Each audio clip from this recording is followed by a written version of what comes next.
처음에는 좀 당황스러웠지만은 저희들 식구들의 병원 식구들의 얘기를 전달해 드린다는 그런 생각을 갖게 되어서 굉장히 기쁜 마음으로 나오게 되었습니다. 오늘 제 얘기를 통해서 모든 사람들이 코로나19를 극복을 할 수 있고, 그리고 그런 과정에서 그 공동체 의식을 갖고 저희들이 좀 그 극복하는 의지를 갖고 하는 것이 굉장히 중요하다는 것을 좀 전달해 드리고 싶습니다. 어린 시절 저는 글쓰기를 좋아하고 또 그림 그리는 것을 좋아하는 소년이었습니다. 많은 분들께서도 경험을 해보셨겠지만 사생대회도 나가서 입상도 해보았고 100일장에 나가서 수상한 경력도 많습니다. 그렇지만 아쉽게도 저는 그런 저의 재능을 펼칠 수 없었습니다. 가세가 많이 기울었던 집안 살림 때문에 예체능 관련 교육은 엄두도 내기 힘들어서 저의 꿈은 접어두고 그냥 공부에 집중해서 좀 더 나은 삶을 살아보고자 해서 의대생의 길을 선택했습니다. 그런데 사회인이 되고 제가 하고 싶은 것을 어느 정도 부담 없이 누리게 될 때쯤부터 저는 제가 못다 이룬 꿈을 펼치고 싶은 욕망이 더 간절해졌습니다. 그림도 취미 삼아 그리기도 하고 글도 끄적여 보았지만 예전의 열정을 다시 찾을 수 없었고 어떤 계기도 없었습니다. 그러던 중 7, 8년 전의 일이지만 한 방송에서 남자라면 죽기 전에 해야 할 버킷리스트 중 하나로 소개된 것이 있었고 저는 주저하지 않고 수소문 끝에 스승을 찾아갔습니다. 제가 찾게 된 것은 바로 탭댄스입니다. 이 탭슈즈를 신고 음악에 맞추어 춤을 추는 것이죠. 마룻바닥과 슈즈가 맞닿아내는 달각거리는 소리에 이끌려 늦은 나이에 시작한 춤이었지만 2년 정도 퇴근 후 연습실에 가서 많은 땀을 흘리며 배웠습니다. 단순한 춤이었고 뛰어난 실력은 아니었지만 발표회에서 혼자 무대에 오르는 짜릿한 경험도 해보았습니다. 남이 가지 않는 길을 간다는 건 이 탭댄스의 소리만큼 흥미롭습니다. 잘못 발을 들이거나 일이 잘 안 되는 경우 우리가 흔히 스텝이 꼬였다고 하죠. 리듬이 깨진 탭 소리는 귀에 거슬리고 아름답지 못합니다.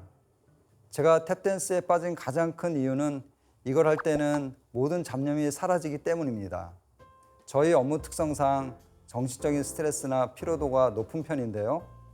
탭댄스는 소리에 집중을 해야 하고 또 사교 댄스와 달리 서로 손을 잡거나 밀착하는 일이 없어서 더 좋았고 일종의 성취욕도 느낄 수 있었습니다.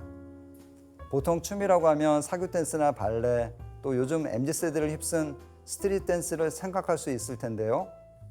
저의 탭댄스의 시작은 좀 늦었지만 남다른 선택이라고 볼 수도 있을 것 같습니다. 그러나 저희 인생을 뒤돌아본다면 역시 나이기 때문에 이 탭댄스에 몰입할 수 있는 에너지를 갖게 된 것입니다. 제 인생이 궁금하지 않으신가요? 안녕하세요. 은평성모병원 진단검사의학과 이재훈 교수입니다.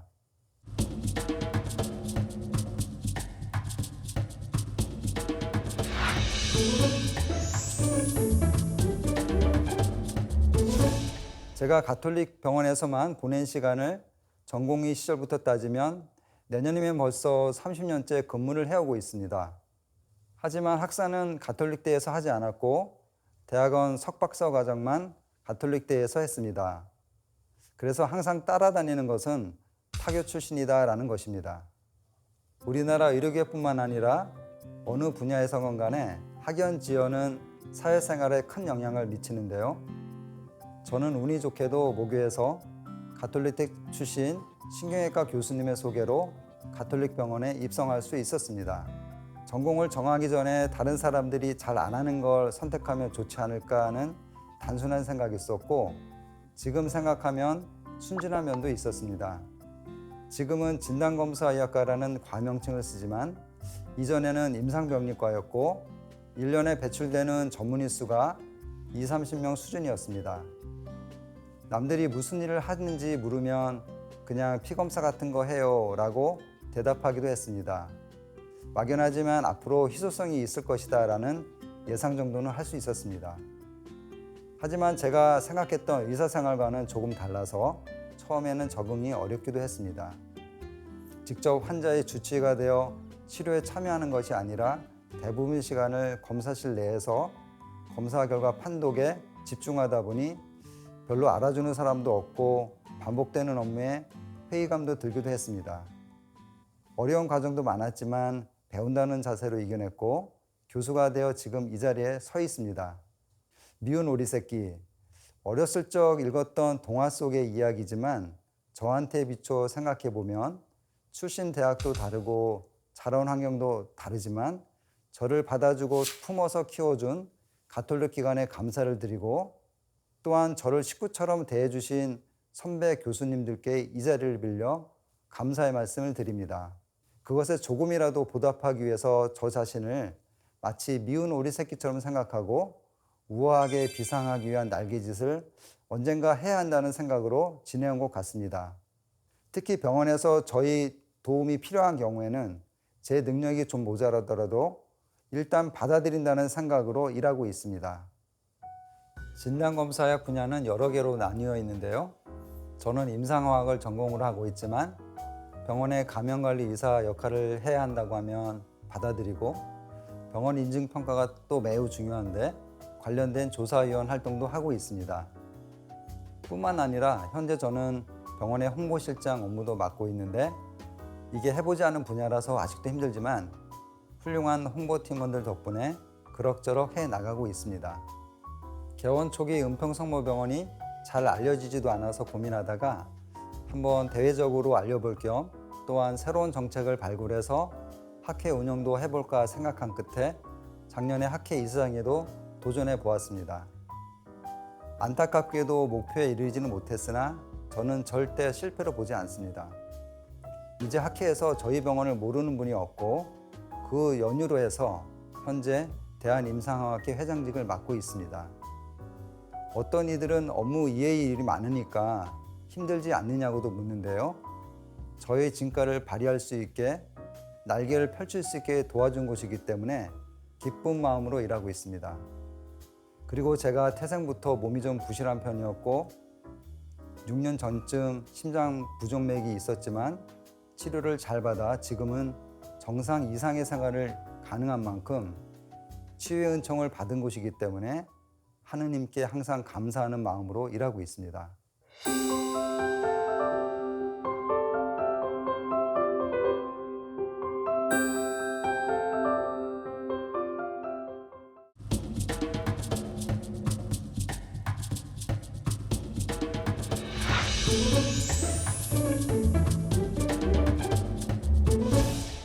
저희 병원은 작년 2월 국내 대학병원 중 최초로 코로나 확진자가 발생했고 매스컴으로부터 큰 이목을 받게 되었습니다.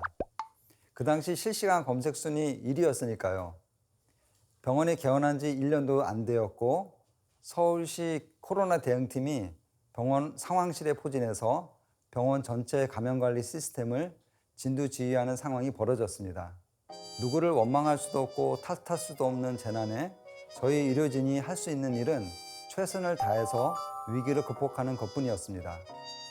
아시다시피 코로나19 초반에는 메르스에 준하는 매우 강력한 방역 조치가 취해졌습니다.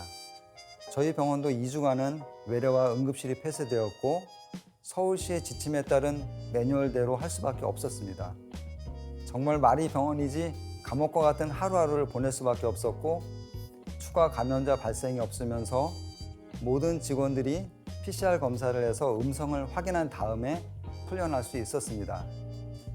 그러고 나서 다시 아픈 경험을 되풀이하지 않기 위해서 재도약을 위한 준비를 했고 저한테 새로운 미션이 주어졌는데 그것이 바로 감염관리 감시단을 이끄는 일이었습니다.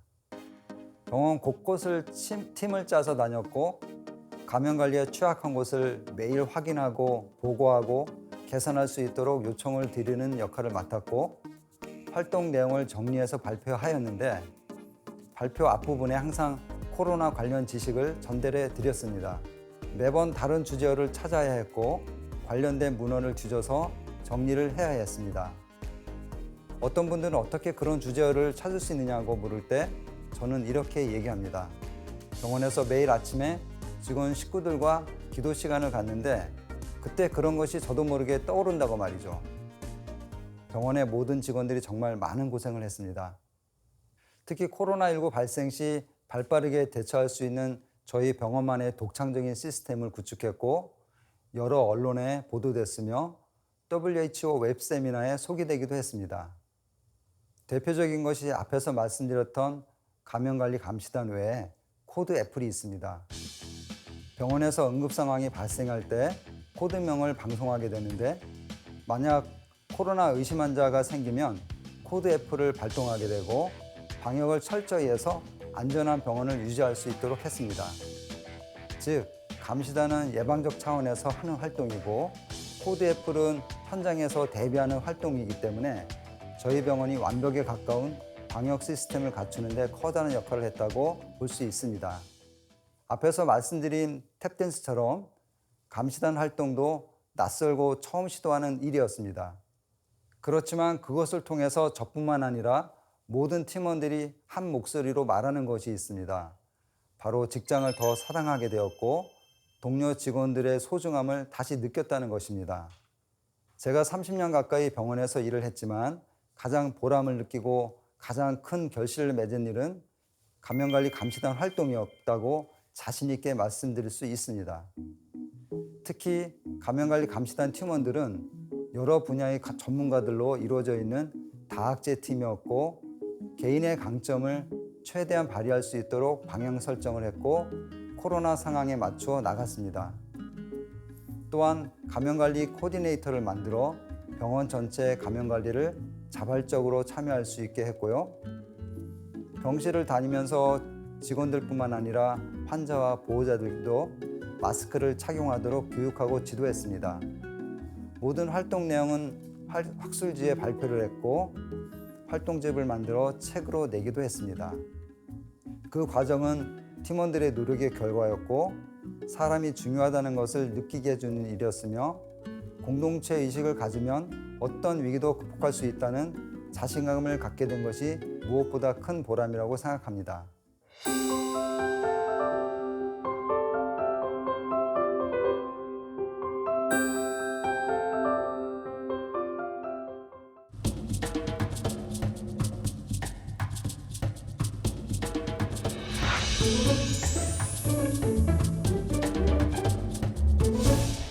아마 코로나19 이전에는 진단검사 의학과라는 과를 들어보지 못했거나 무슨 일을 하는지 모르는 분이 많았을 겁니다. 환자와 직접 대면하는 업무도 있지만 대부분 검사실에서 검사하거나 판독하는 일을 주로 하기 때문에 밖으로 잘 드러나지 않습니다. 그렇지만 하는 일은 너무나 다양하고 많습니다. 코로나 이후로 PCR 진단검사라는 고유한 명칭이 널리 쓰일 정도이니 저희과 이름이 많이 알려진 것이 사실입니다. 저희들은 주로 의사들 상대하기 때문에 저희 병원에서는 찾아가는 검사실을 운영하고 있습니다. 환자를 진료하는 의사들은 검사 처방을 내고 결과를 보면서 환자 치료를 하는데요. 검사실과 협업이 되지 않으면 정확한 검사를 기대하기 어렵습니다. 환자 상태나 검체 채취하는 시간 등 검사 결과에 영향을 미치는 변수가 많기 때문에 검사에 대한 신뢰를 높이기 위해서는 서로 정보를 교환하고 문제가 생기면 바로 해결해 주어야 합니다. 금년에 여러 임상과를 다니면서 그런 일을 진행하고 있는데요. 새로운 검사에 대한 소개도 하고 필요로 하는 것들을 확인할 수 있었습니다.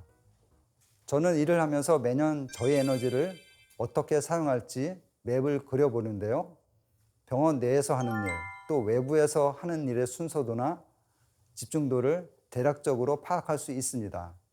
모든 일에는 균형을 잡으면서 하는 게 중요하다고 생각합니다. 외부 활동만 한다면 병원에서 싫어하겠죠. 저는 대한진단검사의학회 산학관 협력위원장을 8년간 했습니다. 체진단 유료기기법이 최근에 만들어져서 유료기기법에서 독립되었는데요.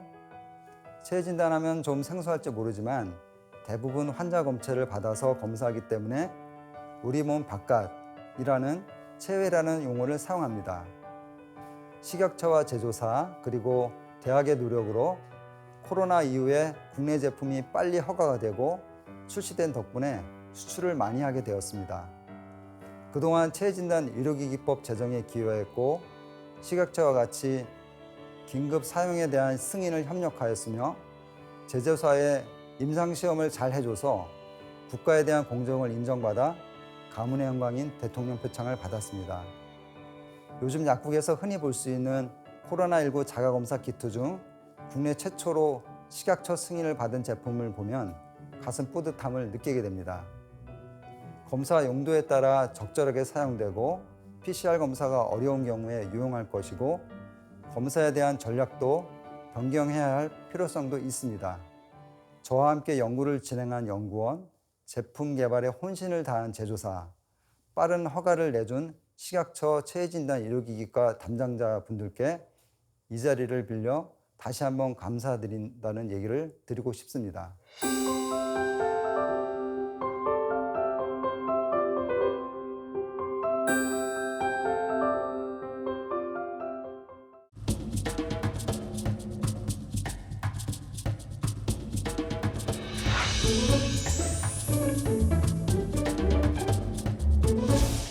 무슨 일을 하던 전성기가 있고 마무리하는 정년에 이르게 됩니다.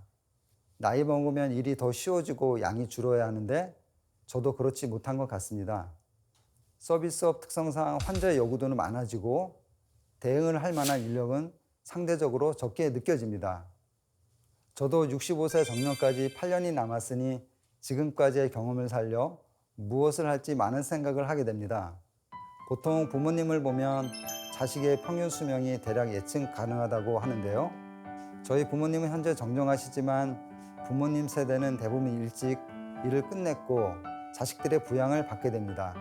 저희 세대는 거기에 더해서 자식을 오랫동안 품고 있어야 하는 부담도 적지 않습니다.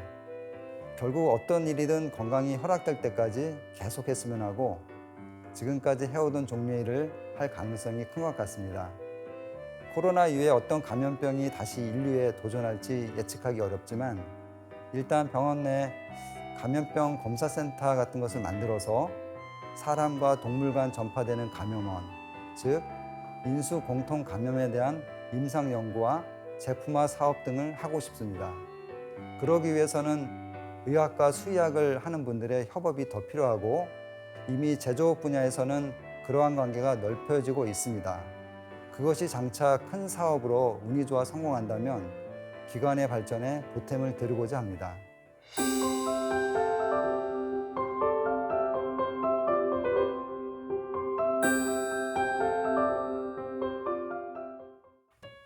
오늘 당신의 시간에 집중합니다. 참 멋진 말이죠. 제가 몸담고 있는 저희 병원 슬로건입니다만 오늘 좀 인용을 해보도록 하겠습니다. 멋진 오늘 준비하고 산다면 더 좋은 내일, 미래의 오늘이 됩니다. 많은 환자들이 고통으로부터 벗어나 그 시간을 함께 누릴 수 있도록 책임감을 갖고 제가 맡은 분야에서 최고가 될 수 있도록 노력하겠습니다. 여기 제가 들고 있는 책자에는 코로나 극복 기간 동안 병원의 활동 내용이 담겨져 있습니다. 염수정 안드레아 추기경님의 친필 서신, 손희성 베네딕토 주교님의 격려 방문 내용도 있습니다. 은평성모병원 홈페이지에서 펼쳐보실 수 있습니다. 제목처럼 저희들이 코로나에서 벗어나 다시 웃을 수 있는 날이 다가올 것이라고 함께 기도해 봅니다. 경청해 주셔서 감사합니다.